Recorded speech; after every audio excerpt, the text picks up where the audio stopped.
کیا ماؤں نے لال جنے تھے؟ کیا دھرتی نے انسان دیکھے تھے؟ آج تک دنیا ایسا بادشاہ نہ دکھا سکی جو 22 لاکھ مربع میل پہ حکومت کر کے مسجد میں جھاڑو دے رہا ہو، جو 22 لاکھ مربع میل پر حکومت کر کے پانی کی مشق کندھے پہ اٹھا کے بیوہ عورتوں کے گھر میں گھڑوں میں پانی بھرنے جا رہا ہو۔ امیر المومنین کہاں جا رہے ہو؟ فلاں اماں کے گھڑے میں پانی بھرنے جا رہا ہوں، فلاں کے گھر میں پانی بھرنے جا رہا ہوں۔ 22 لاکھ مربع میل پہ حکومت کر کے دھرتی نے ایسا بادشاہ نہیں دیکھا جو اونٹ چراتا پھر رہا ہو، اور جو بیت المال کا اونٹ گم ہوا چولے کو باندھا اور دوڑ لگائی، آگے احنف بن قیس ملے، ارے کہاں جا رہے ہو امیر المومنین؟ کہ تو بھی آجا، بیت المال کا اونٹ گم ہو گیا ہے، مل کے تلاش کریں۔ پتہ نہیں کتنے مسلمانوں کا اس میں حصہ ہے۔ دھرتی ایسا بادشاہ نہ دکھا سکے گی، نہ دکھا سکے گی، کوئی ایسا آیا ہی نہیں ہے کہ جو اتنی بڑی سلطنت کا مالک ہو اور کیکر کے درخت کے نیچے بغیر پیروں کے سو رہا ہو۔ یہ ہمارے چھوٹے چھوٹے حکمران، ووٹوں کے ذریعے سے کرسیوں پر بیٹھنے والے، ان بے وقوفوں کے آگے بھی پہرے، پیچھے بھی پہرے، دائیں بھی پہرے، بائیں بھی پہرے، اوپر بھی پہرے، ان کی گاڑیاں بھی بلٹ پروف، یہ پھر بھی ڈرتے ڈرتے جا رہے کہ انہوں نے ظلم کیا، یہ اپنی ذات میں خوف زدہ ہو گئے۔ عمر نے اپنے نام کے ساتھ فاروق کا لقب آپ نے کہا عمر فرق بین الحق والباطل، عمر وہ عمر ہے جس نے حق اور باطل میں فرق کر کے دکھا دیا، اس لیے یہ فاروق ہے، اس نے حق اور باطل میں فرق کر کے دکھایا، یہ فاروق ہے۔ حسن بصری فرمایا کرتے تھے اپنی محفلوں کو عمر کے ذکر سے سجاؤ۔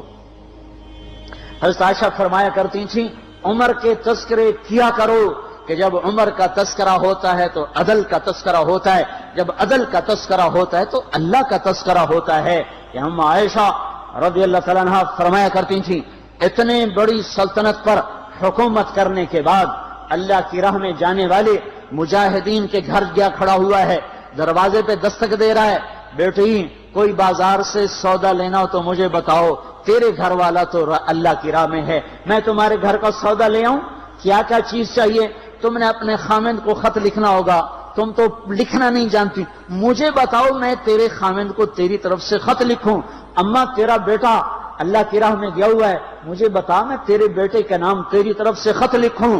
اتنی بڑی جس کے سامنے قیصر اور کسرا زیر و زبر ہو گئے، کج کلا، وہ زمین میں جا کے تہ خاک میں وہ سارے ہیرے لال جواہر، وہ زمین میں لوٹ پوٹ کرنے والا، کسرا کے تخت کو توڑنے والا اور روم کی طاقت کو توڑنے والا، آل ساسان کی طاقت کو توڑنے والا اور نوشیروان کے خزانے مدینے میں لانے والا اور خسرو پرویز کے خزانے مدینے میں لانے والا اور رومت الکبرى کے خزانے مدینے میں لانے والا خود اپنے کرتے میں 14 پیوند لے کے چل رہا ہے،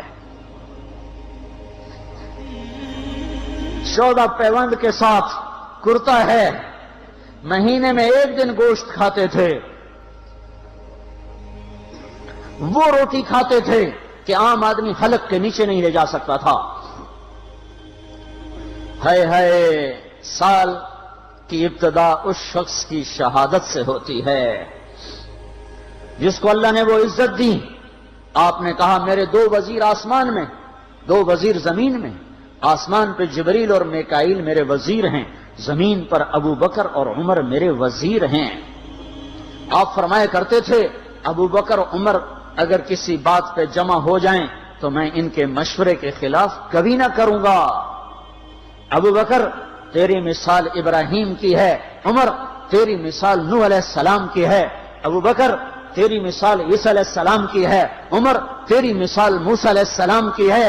آپ مسجد میں آئے، آپ کے دائیں طرف ابو بکر تھے، بائیں طرف عمر تھے، آپ اندر آئے اور کہا دیکھو اسی طرح قیامت کے دن ہم اٹھیں گے کہ میرے دائیں طرف ابو بکر ہوگا، میرے بائیں طرف عمر ہوگا اور ہم ہاتھوں میں ہاتھ دیے ہوئے اٹھائے جائیں گے۔ اور ایک حدیث میں آتا ہے اور میرے قدموں سے بلال کو اٹھایا جائے گا جو نکلتے ہی اذان دے گا، جس کے اسلام لانے نے اسلام کو اونچا کیا، جس کے اسلام لانے نے باطل کو پست کیا، جن راہوں سے عمر گزر جائے شیطان وہ راہیں چھوڑ دیتا تھا۔ عرفات کا میدان تھا، 1.25 لاکھ مقدس ہستیاں سامنے ہیں۔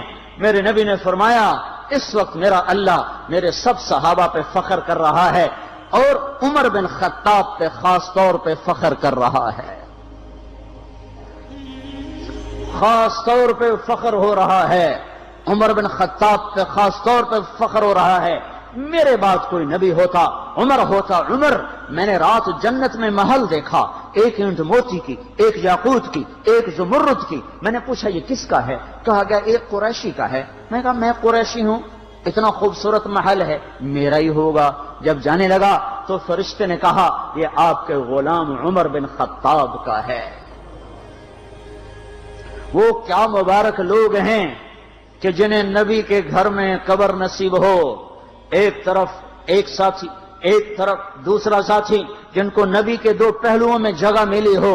وہ کیسی عظیم ہستیاں اتنی بڑی سلطنت کا مالک اور اتنے بڑے عدل کی نشانی بن کر مدینے میں مسجد میں بیٹھے رو رہے ہیں۔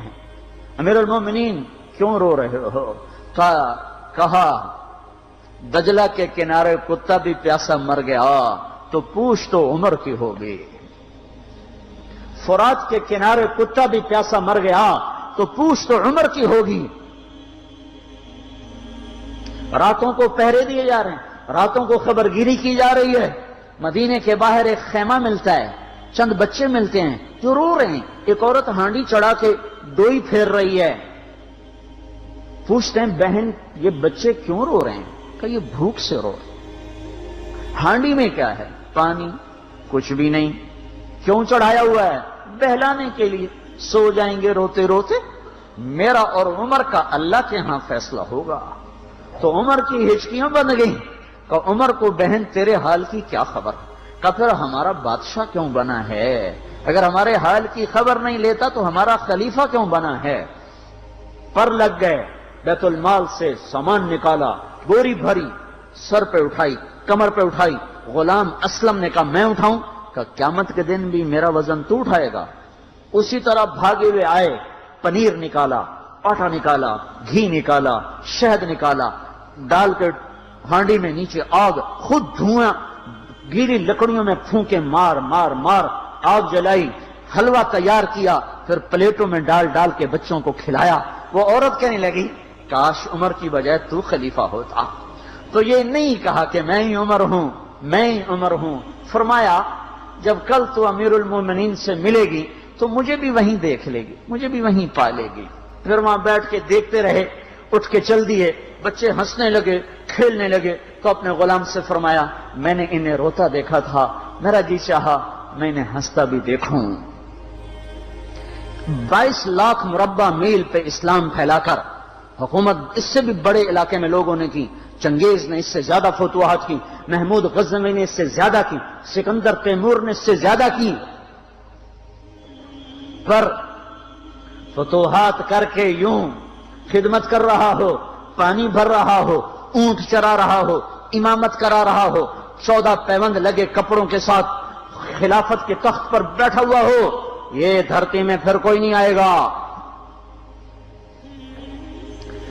ہے نماز میں خنجر لگا، نماز پڑھاتے ہوئے 27 ذوالحج، 27، 28، 29 یکم کو انتقال ہوا۔